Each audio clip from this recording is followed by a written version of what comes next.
Hi, it's Steve. Today we'd like to show you how to change the front drum seal and bearing on your dryer. As the drum seal and bearing fail, you may have a condition where the tumbler will drag or scrape on the front panel, and you'll also allow excess air into the drum, which will affect your drying performance. It's a really easy job to change. Let me show you how we do it. So our next step will be to remove the lid filter. Simply pull it out and set it aside. That will give us access to two Phillips screws that secure the top to the inlet duct assembly, and we'll need to remove those.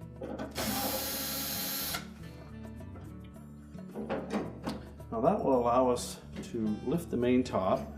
There are a couple of spring clips located in 2 or 3 inches from either side. We can either use a putty knife to go into that gap and depress them, or we can simply pull the main top forward while holding the cabinet just far enough that we can lift it away from it. Do that on both sides.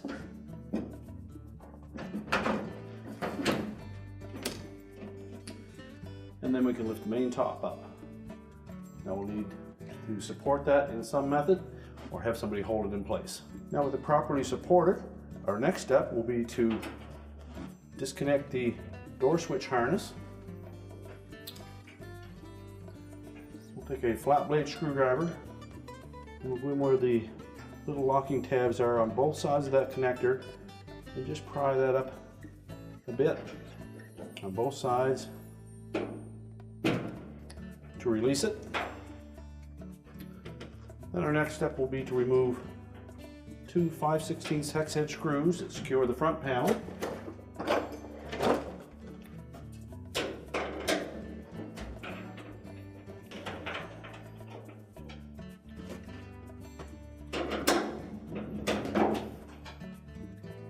Just hold that front panel in place.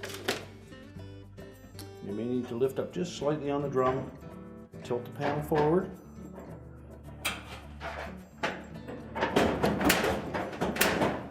And then you'll need to lift it up slightly to disengage two clips on the lower edges of the cabinet.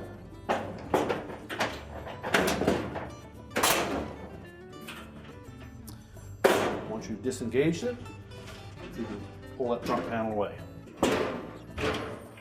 We now have access to remove the old bearing and seal. Now we've laid the front panel door assembly on a work surface to make this job a little easier. Our next step will be to remove what is left of the old bearing and seal. Some models they may be glued in place, others they may just be held with some plastic buttons. So just peel it off, lift it away from the buttons, and then we can set that aside. In this model we will remove the buttons that were in place. Just depress the little locking tabs on the top. Use a flat blade screwdriver and just press in on them, pop them in. Discard them.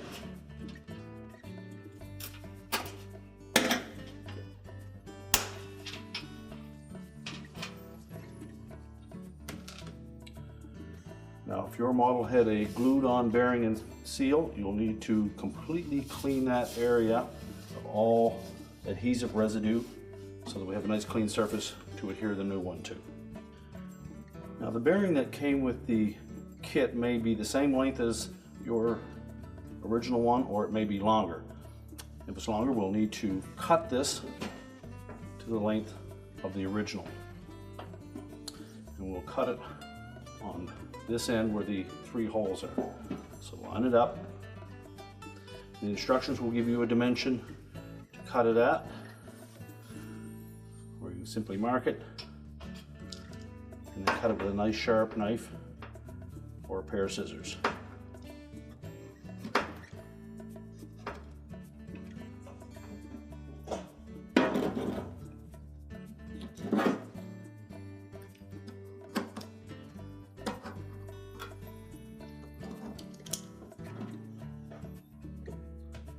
Just discard the excess.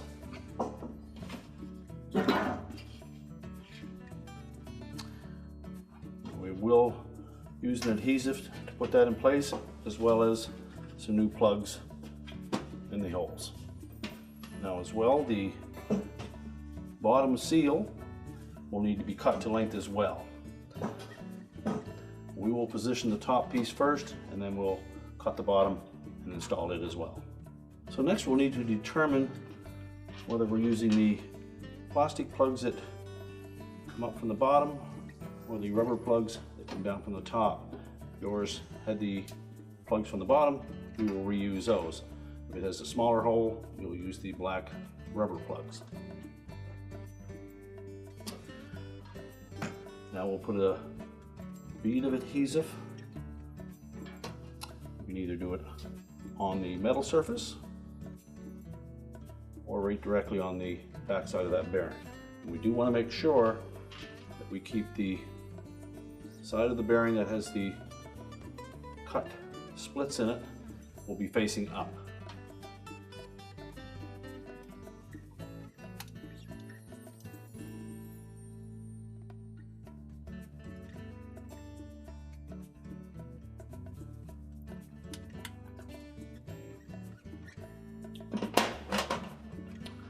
We'll carefully line up that bearing.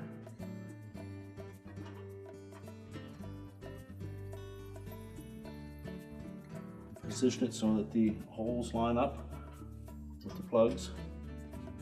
You can press those into play.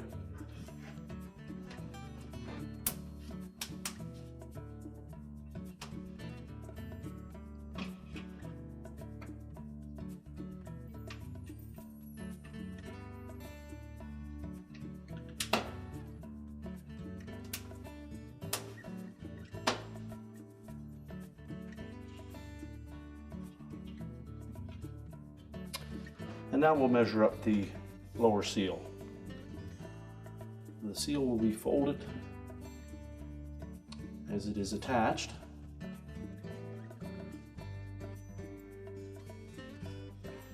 So just hold one end of it in place. You can measure it with the instructions that come with the kit, or you can use this method.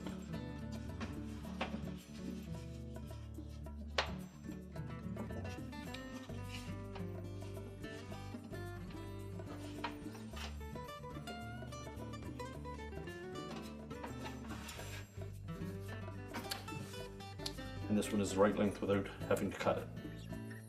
So fold it carefully. And it's a good idea to have a couple of pony clamps or clips that you can hold that to the front panel while the adhesive dries.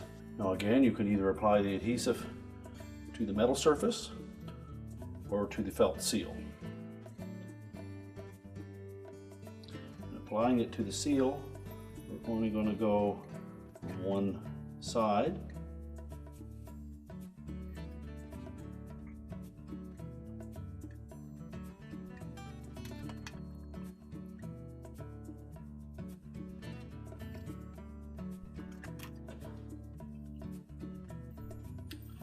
And now we'll very carefully put it in place and clamp it to that edge.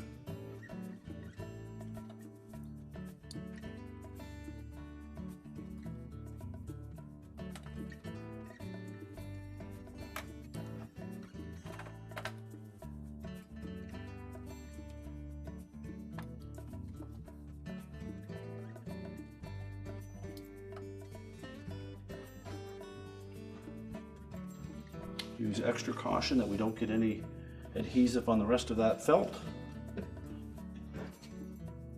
And if you do have a small spill, it's easier to let that dry and remove it then.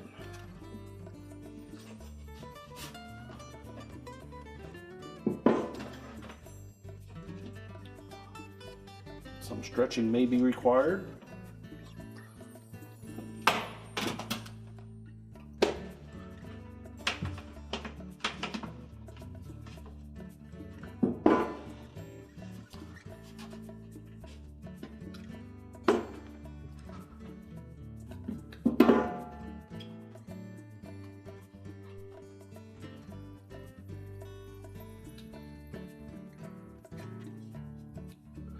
Then just make sure that we have it tucked below that lip on the door opening. and that the adhesive is pressed firmly onto both surfaces.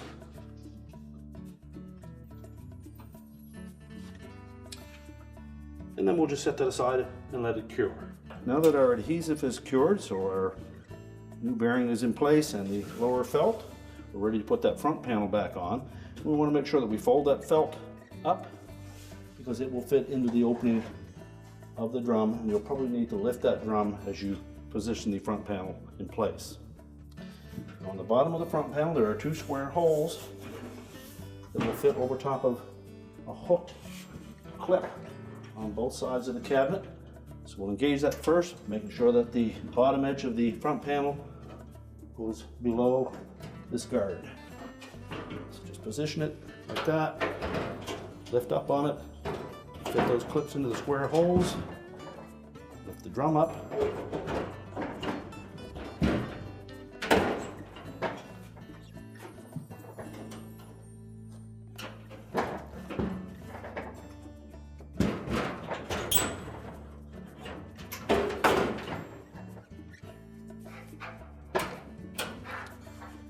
and then push it into place so that we can attach the screws.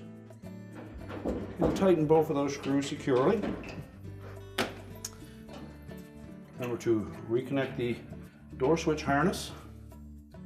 Make sure it's fully inserted so that the locking tabs are engaged. And now we're ready to tilt the top down, engage with the front panel. So just pull it slightly forward.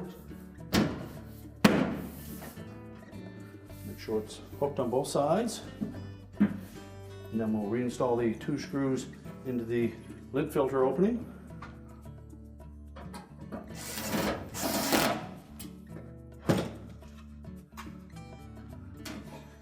Reinstall the filter. We're now ready to push the dryer back into position, reconnect the vent if you've disconnected it, and reconnect the power. And our repair is complete.